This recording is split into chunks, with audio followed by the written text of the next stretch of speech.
You're watching LT with the brand new Kindle Fire HD tablet here in an unboxing. I also have the Kindle Fire here in the background, as you can see, in another box, and I already packed it out for the German video, and I was surprised how big the Kindle Fire is. And on the table I have the Kindle Fire and Google Nexus 7 here for comparison, because I think the Google Nexus 7 is actually the best competitor for this device. So when you open up the box, you will see that you have the tablet itself inside, wrapped into a foil, which I already took off. Then we have a micro USB cable here for charging. You don't actually need to use this made by Amazon, but you can of course use this one. It's a standard micro USB cable, so that's a good thing about the Kindle Fire. You don't need anything else for charging and putting your data onto this 16 or 32 gigabyte device. Or you can actually use this one. This is the brand new or actually there is only two more things here inside the box, which are warranty guide, which is not too big, in about 10 languages, and also in about 10 languages here your short manual for charging and connecting your device. It has only 2 pages in each language for everything. So let me put this here in the back, because the most interesting about this unboxing and first hands-on is also the device itself. So you can see here from the front we have one camera actually inside, and there's a light sensor right here, which you cannot see quite greatly, but maybe it's a little bit visible in the full HD version. Otherwise you can see it's a glossy screen. We have big sides here, so you can really hold it with big hands also from each side, and that makes it actually bigger than other tablets, and I think as big as an Apple iPad mini, which we'll of course unbox next week around this time when we already have it in our hands. So on the bottom you can actually see we have here a micro USB and a micro HDMI port. So once my camera focused right here, you can see that. Then on the side we have actually 3 buttons, which is one on and off switch, volume control, and then we have the headset or headphone plug. On the top there's only a microphone hole, and on the other side we have actually nothing. On the back it's quite beautiful. It's made out of rubber, or it feels like rubber. It's quite heavy actually, and we have also here some speakers, and that's it from the back. It says of course Amazon on the bottom and has a few interesting things written on here. Otherwise, yes, this is the device, and you can not easily feel here on the side the button to turn it on, but when you turn it on you will get an advertisement if you buy the cheaper version. As you can see here, this is bought in Germany, so I can do learn more, and then it goes right away to the Amazon shop, and I could buy here this thing, or I could buy a Blu-ray by The Dark Rises or by Batman here, or I can just simply unlock it and then it will go to the last page that was open. You can see here I already have some apps installed, and I think the most common way to use a tablet would be actually standing up. So I already installed some things, and what's interesting is there was some free books on here actually. For example, you can see here 3 German books like bubble tea recipes, and if you go onto one book, you will see that on the bottom it changes what other customers also bought. So Amazon is giving you tips on what you could buy when you already read this book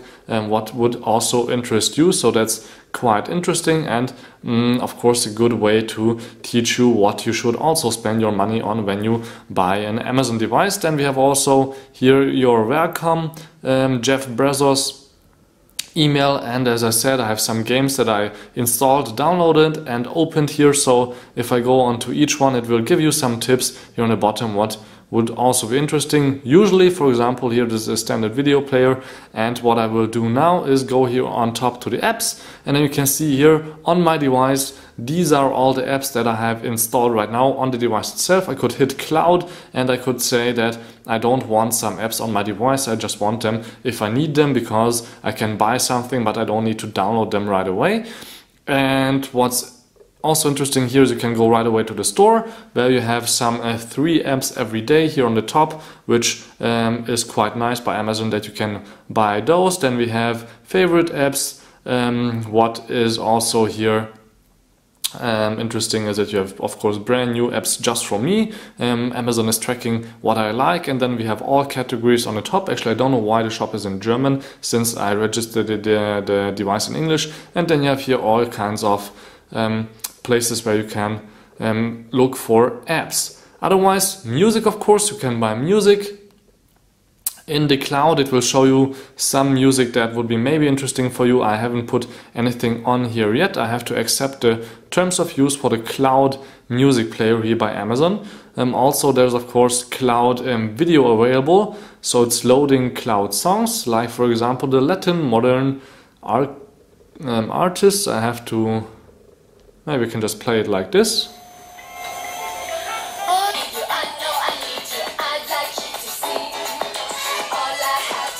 Oh, actually, I remember I bought this song a few weeks ago, so this is actually quite interesting that Amazon knows about this right away, even though I didn't tell Amazon my real account, but since I bought this on Amazon.com, it registered automatically with my account. Now I can go into, or should be able to go to device, and it will tell me I have no songs at all on here, but I could go to the music store and buy something. So Amazon is always telling you to buy something, since that's what they do. They sell you stuff, and there's even free songs right here on the top that could be maybe interesting, or just for 29 cents also something else. This is in German, but let's see, maybe you can just listen to it without buying it.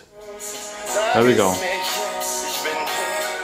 So you can really, without buying, just for 30 seconds you can listen to anything. Then I can go to videos, it will be the same deal. You have some interesting information here, for example Madagascar 3, but actually everything is run over LoveFilm, which is the German version of Netflix, kind of, also bought by Amazon. So I have to actually sign in here with LoveFilm to stream my videos or watch them online. But you can see here right away in the home screen I had the music playing, and it's right away here, and then everything else comes. Now what's interesting is when you go to apps, you were able to see there's no camera app actually on here. What I installed are these two apps, the Piggies and the MX Player. Everything else was on here, but I downloaded the Phrase Wrap camera, so you can actually check out here the camera quality, which is good enough for Skyping, but I wouldn't say it's HD. And now don't wonder why I'm upside down. I have no clue. This app is just weird, because if I flip it around I will stay still upside down, so that's quite strange. This is an interesting app, but otherwise, yeah, it works. So you can see that the camera quality is not perfect. And what's interesting of course about this tablet is you can use it any way you like with the Apple iPad. You can go around as much as you want to. You can of course drag this down, and you can see I have a music here playing. I can just say I don't want that anymore. I'm logged into Skype, so you can see how Skype looks like. Skype is working on here, so that's quite okay. That's of course one good thing. Then we have here on the top the possibility to unlock volume regulation, brightness regulation, wireless sync, and more. Means I can go to the settings. There's no way to put the Google Play Store actually on here. You only can use the Amazon Play Store, but it also has a lot of content. I can go to photos, and in the photos I have one picture here by me, which was shooten with this photo wrap, and as you can see it rotates always, but I can turn off the rotation now. There we go, lock it, and then I should be able to zoom in and out. And as you can see, this is quite fast for zooming in and out, so the 1.2 GHz processor is actually not that bad. Let me go back. And yes, of course you can always store everything in the cloud also, so this is not that bad. And when I go to the apps again, we of course have also a browser installed, which is called Silk. So let me hold it this way actually. I don't know why it's this slow right now. Let me unlock it again from the display rotation so you can see the animations. Let's go to a new page, for example, called, there's some pages as you can see here. For example, Yahoo Finance. Why not? There is news on Yahoo Finance. I don't know why that's actually here in here for maybe favorites or anything, but you can see over Wi-Fi it's loading quite quickly. It's not that slow, and it's also good for zooming. And I think I didn't hit anything. So you can see this works quite okay. And when I flip the page, it flips it also quite quickly and with a nice animation. And of course I can also type something for you, since that's also interesting. What happened now? I have no clue. Let's go here back to the menu. I think I hit yes. So let's go just up here and type NewYorkTimes.com, go, and bam, That's how quickly it can go. So, thank you much for watching Endeavor TV. This was the brand new Amazon Kindle Fire HD in an unboxing and comparison in terms of, I have to compare them of course now. You can see that the Kindle Fire, the old one, is smaller in size, but the screen is actually the same size. Maybe there were some complaints. You can see it actually better this way. There's a whole centimeter difference in width, and also this way it's smaller, the old one, but it's also a lot thicker. I don't know why Amazon did that. They need with the biggerness, but maybe it's better to hold it this way. And now I've of course here the Google Nexus 7 for comparison, which is also smaller. You can see it like this. You can actually turn on the screen if you would like to see the screen also. They should be about the same because the resolution is the same. I have lower brightness right now on the Google Nexus 7. Otherwise, you can see also in terms of thickness, let me put it on top. You can see that the Nexus is a little bit nicer designed as far as I would say, but otherwise the Kindle Fire HD is not a bad product. If you are an easy user, if you are a little bit more professional, I would recommend you buying the Google Nexus for the same price. It's the better device. Thank you very much for watching Endeavor TV. This was the brand new Kindle Fire HD here in the first unboxing and hands-on. Till next time, please tune in again. Thank you much for watching.